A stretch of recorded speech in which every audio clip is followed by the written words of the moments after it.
உன்னோடுதான் என் ஜீவன் ஒன்றாக்கினான் நம் தேவன். நீதானம்மா என் தாரம் மாறாதம்மா என் நாடும் இந்த நேசம் பாசம் நாடும் வாழ்க. ஹலோ ஹலோ மாமா. சொல்லு இலக்கியா, என்ன திடீர்னு ஃபோன்லாம் போட்டிருக்க? எதுவும் பிரச்சனையா? இல்லை எதுவும் உதவி தேவைப்படுதா? என்ன மாமா நீ, ஏதாவது பிரச்சனை இல்லை உதவி வேணும் அப்படின்னா தான் நான் உனக்கு கால் பண்ணணுமா? அட லூசு, அப்படிலாம் இல்லை, கூப்பிட்ருக்கியே அதான் கேட்டேன். நேற்று தானே மாமா நம்பர் கொடுத்தேன், அதான் சும்மா கூப்பிடலாமேன்னு கூப்பிட்டேன். ஓஹோ அப்படியா? மாமா, என் மேலே கோவம்லாம் போயிருச்சா? கோவமா? உன் மேலையா? நான் எதுக்கு லூசு கோவப்பட போகிறேன்? இல்லை, நேற்று எதுக்கு இப்படி ஊர் சுற்றிட்டு இருக்கேன்னு நீ என்ன ஏசிட்டு போனல, அதான் நீ போகிற வரைக்குமே என்னை பார்த்து முறைச்சிக்கிட்டே தான் இருந்த. அதான் இன்னும் கோவமாக இருக்கியோன்னு கேட்கலான்னு கூப்பிட்டேன். அப்படிலாம் இல்லைம்மா, நேற்று கோவப்பட்டது உண்மைதான். அதுக்கு காரணம் நான் பார்க்குற நேரம்லாம் நீ வெளியே தான் அலைஞ்சிட்டு இருந்த. சரி, ஏதாவது உங்கள் வீட்டுக்கு தேவை இருந்ததுன்னா உங்கள் வீட்டில் உள்ளவங்க வாங்கலாமே, உன்னை இப்படி அனுப்புகிறாங்களேன்னு ஒரு கோவம். அதனால தான் என் நம்பர் கொடுத்தேன். இனிமேல் உனக்கு என்ன உதவினாலும் என்கிட்டயே கேளு, சரியா? சரி மாமா. நேத்தோட கோவம்லாம் நேத்தே போயிருச்சு இலக்கியா. அப்பாடா, ரொம்ப சந்தோஷம் மாமா. சரி மாமா, சாப்பிட்டியா? இப்பதான் கொஞ்ச நேரத்துக்கு முன்னாடி சாப்பிட்டேன். நீ சாப்பிட்டியா? இல்லை மாமா, இனிமே தான் சாப்பிடணும். நேரத்துக்கு ஒழுங்கா சாப்பிட்றது கூட இல்லை, அப்படித்தானே? என்ன சிரிக்கிற? பிச்சுப்பிடுவேன் பார்த்துக்க. ஒழுங்கா நேரத்துக்கு சாப்பிடணும், சரியா? சரி மாமா. என்ன மாமா சாப்பிட்ட? இன்னைக்கு சாம்பாரும் வெண்டைக்காய் பொரியலும். யாரு, நம்ம அத்தை சமையலா? இல்ல இல்ல, உங்க ஆச்சி சமையல். ஆஹா, ஆச்சி இந்த வயசுலயும் வேலைலாம் செய்யறாங்களா? உங்க ஆச்சி என்ன நினைச்சுக்கிட்டு இருக்க? ஊரே வித்துருவாவ. அது வேணா உண்மைதான். இப்ப வரைக்கும் அவங்க என்கிட்ட பேசினதே கிடையாது. ஆனா ஊர்ல அங்கங்க யார்கிட்டயாவது பேசும்போதெல்லாம் பார்த்திருக்கேன். கொஞ்சம் டெரரான ஆச்சி தான் போல. ஒரேடியா டெரர்னு சொல்லிட முடியாது. பாசமாவும் இருப்பாவ. ஐயடா, சரி சரி. உங்க ஆச்சியை நீங்க விட்டு தருவீங்களா? அப்படி இல்லம்மா, வெளியிருந்து பாக்குறவங்களுக்கு தான் உங்க கோவம் தெரியும். ஆனா உள்ள பழகி பார்த்தா நல்ல பாசமா இருப்பாவ. சரி சரி மாமா. இங்க எப்பவும் அம்மாவும் அண்ணியும் சேர்ந்து சமையல் வேலையெல்லாம் பார்த்துக்குவாங்க. பிறகு பாட்டி ஏதாவது சும்மா காய் எறிஞ்சு கொடுக்கறது அந்த மாதிரி தான் ஏதாவது செய்வாங்க. உங்க அம்மாவும் அண்ணியும் தான் சமைப்பாவன்னா நீ சமைக்க மாட்டியா? அது ஒன்றும் இல்லை மாமா, எனக்கு சமைக்க ரொம்ப பிடிக்கும். சமைப்பேன். அப்பப்போ ஏதாவது சொதப்பிடுவேனா, நான் நல்லா செஞ்ச அன்னைக்கெலாம் என்னை யாரும் பாராட்ட மாட்டாங்க. நான் என்னைக்காவது சொதப்புற அன்னைக்கு அதையே பிடிச்சி கிண்டல் பண்ணுவாங்களா, எனக்கு ஒரு மாதிரி இருக்கும். அதனால நான் சின்ன சின்ன வேலைலாம் செஞ்சு கொடுத்துருவேன். சமைக்கிறதெல்லாம் அவங்ககிட்டயே ஒப்படைச்சிட்டேன். இங்க பாரு இலக்கியா, எல்லாத்துக்கும் எடுத்தோன்னே எல்லாமே வந்துடாது. கொஞ்சம் கொஞ்சமா தான் பழகணும். அப்பப்போ ஏதாவது சின்ன சின்ன தவறு நடக்கிறது சகஜம்தான். நீ அதெல்லாம் கண்டுக்காத. உனக்கு பிடிச்சிருக்குல, நீ அப்பப்போ ஏதாவது சமைச்சு பார்த்துட்டே இரு, சரியா? உனக்கு புரியுது. எங்க வீட்ல எல்லாரும் சிரிக்கிறாங்களே. சிரிக்கிற வாயெல்லாம் சிரிச்சுட்டு போகட்டும். நீ அவங்க வாய் அடைக்கிற மாதிரி ஒரு நாள் சூப்பரா சமைச்சு கொடுத்துரு. அதை சாப்பிட்டு எல்லாம் வாய் அடைச்சு போயிடுவாங்கல்ல. கரெக்ட் தான் மாமா. இதுக்காகவே சீக்கிரம் சமைக்க கத்துக்கணும். அப்படி சொல்லலமா, உனக்கு பிடிச்சிருந்ததுன்னா பண்ணு, இல்ல வேண்டாம்னு நினைச்சனா விட்டுரு. உன் விருப்பம் போல இரு. சரி மாமா. சாப்பிட்ற விஷயத்துல உனக்கு என்ன ரொம்ப பிடிக்கும்? நான் பிடிச்சது அப்படின்லாம் பார்க்க மாட்டேன். வயிற்றுக்கு அந்த நேரத்துக்கு சாப்பாடு இருக்கா, அவ்வளோதான். எது இருந்தாலும் சாப்பிட்டுக்கிடுவேன். நாளைக்கு நம்ம என்ன செஞ்சு கொடுத்தாலும் தின்னுக்குவான் போல. அப்படி இல்லை மாமா, ஏதாவது ஒன்று பிடிச்ச விஷயம் அப்படி இருக்கும்ல, அதை கேட்குறேன். எனக்கு பிரியாணினா சாப்பிட கொஞ்சம் விருப்பம் அதிகம். ஓஹோ, உனக்கு பிரியாணினா ரொம்ப பிடிக்குமா? சரி, நான் சீக்கிரமே பிரியாணி செய்ய கற்றுக்கிட்டு செஞ்சு ஒரு நாள் கண்டிப்பாக உனக்கு எடுத்துகிட்டு வருவேன், சரியா? அப்படியா? என் அத்தை மக சமைச்சு தந்தா நான் சாப்பிடாம இருப்பேனா என்ன?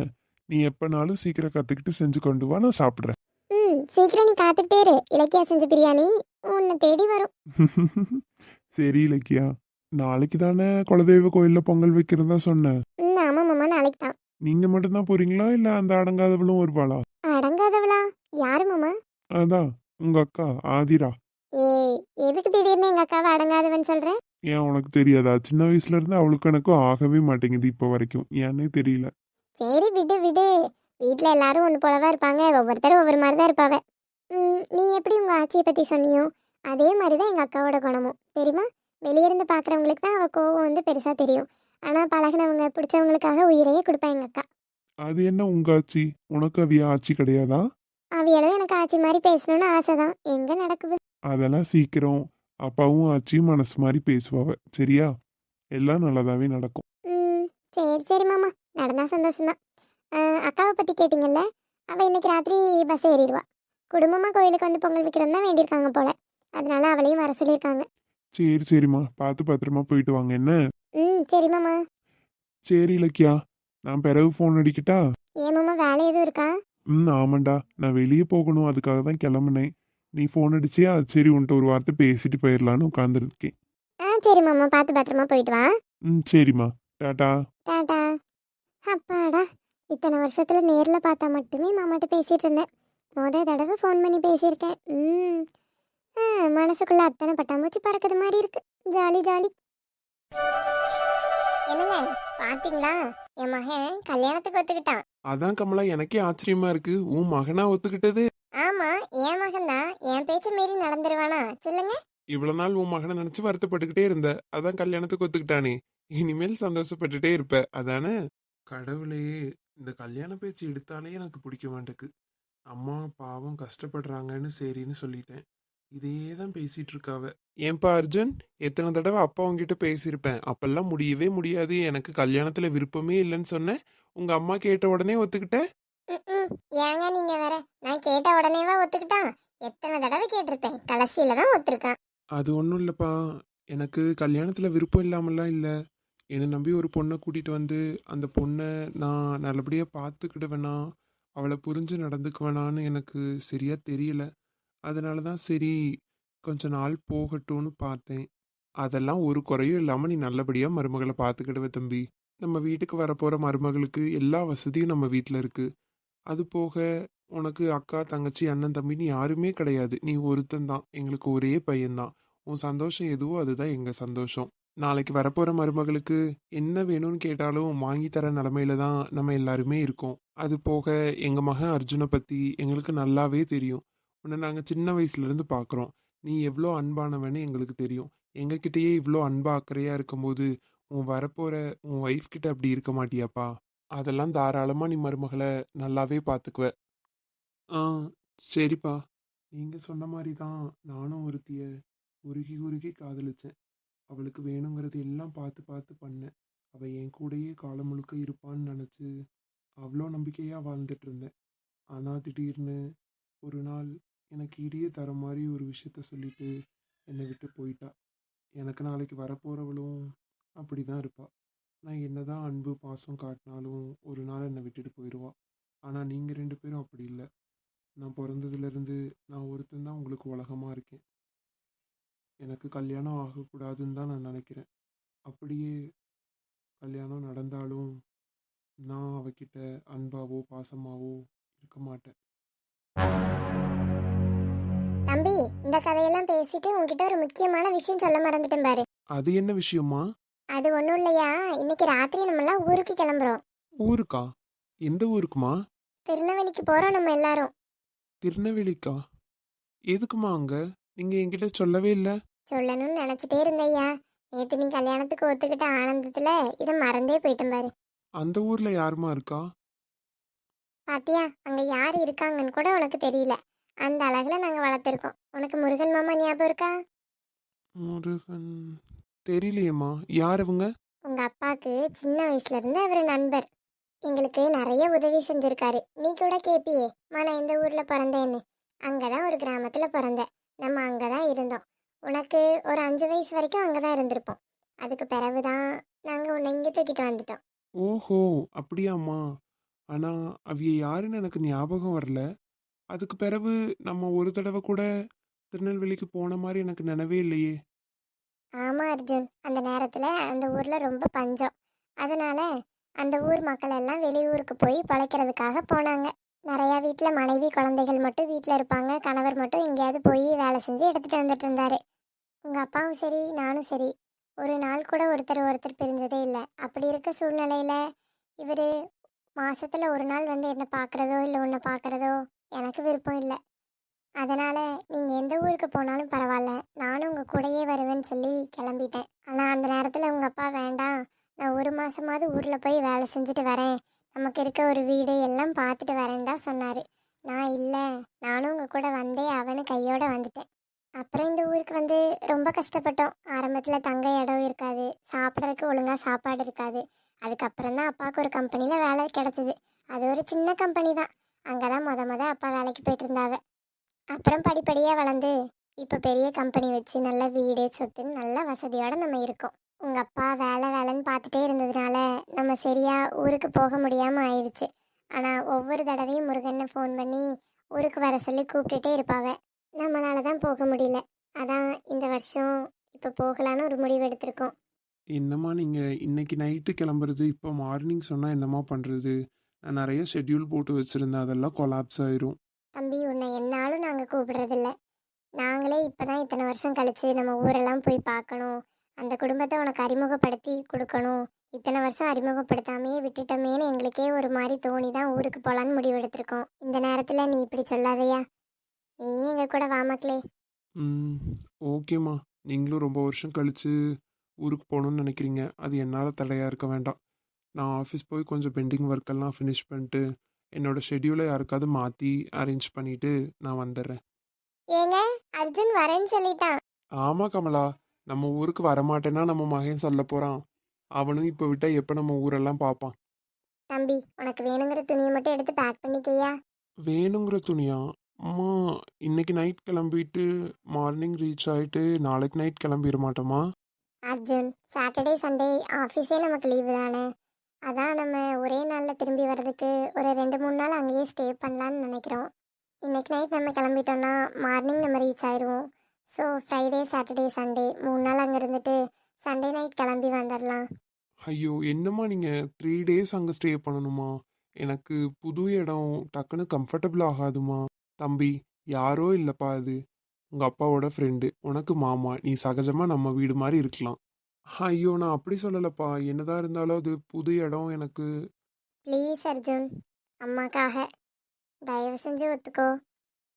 எனக்கு பிடிக்காத கல்யாணத்தையே உங்களுக்காக பண்ணிக்கிறேன்னு ஒத்துக்கிட்டேன். ம், ஜஸ்ட் ஒரு ஊர் தானே. சரிம்மா.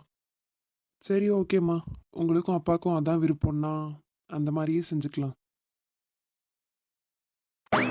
இந்த சாரியில ரொம்ப அழகா இருக்கு. அப்போ இந்த சாரியில தான் நான் அழகா இருக்கேன், மற்ற நேரம்லாம் நான் அழகா இல்லை, அப்படித்தானே?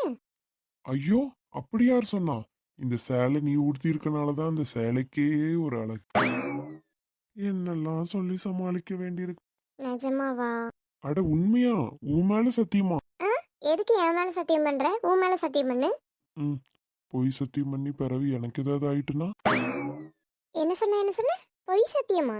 என்ன என்ன பொய் சத்தியம்? நீ இப்ப வாய்க்குள்ள ஏதோ முணுமுணுத்தி, ஏதோ பொய் சத்தியம்னு என் காதுல விழுந்துட்டு. அதுவா? அது அது வந்து வேற ஒன்றும் இல்லைம்மா. உன் மேல சத்தியம் பண்ணியிருக்கேன். அப்ப நான் பொய் சத்தியம் பண்ணுவேனா? பண்ண மாட்டேதான், பட் சம்டைம்ஸ் பண்ணுவேன். பாத்தியா, இதுதான் உன் புருஷன் மேல உனக்கு இருக்க நம்பிக்கையா? உன்னை எப்படி நம்ப முடியும்? நீ தான் கேடியாச்சே. ஒரு சொக்க தங்கத்தை பார்த்து சொல்ற வார்த்தையா இது? எங்க எங்க கொஞ்சம் தள்ளு தள்ளு. கடவுளே கடவுளே, இப்ப நான் நீ என்ன தேடினன்னு கேட்பேன், அதுக்கு நீ சொக்க தங்கம்னு சொன்னியே, அது எங்கன்னு சொல்லுவ. இத ஒரு காமெடின்னு சொல்லி என்னை சிரிக்க வேற சொல்லுவ, அதானே? ஏய், என்ன கொழுப்பா? நீ மட்டும் என்ன பெரிய காமெடியனா? ஐயோ இல்லைங்கக்கா, சின்ன காமெடியன் தானுங்கக்கா. என்ன திடீர்னு கோயம்புத்தூர் பாஷையில பேசுற? என்ன பார்த்து அக்காங்க?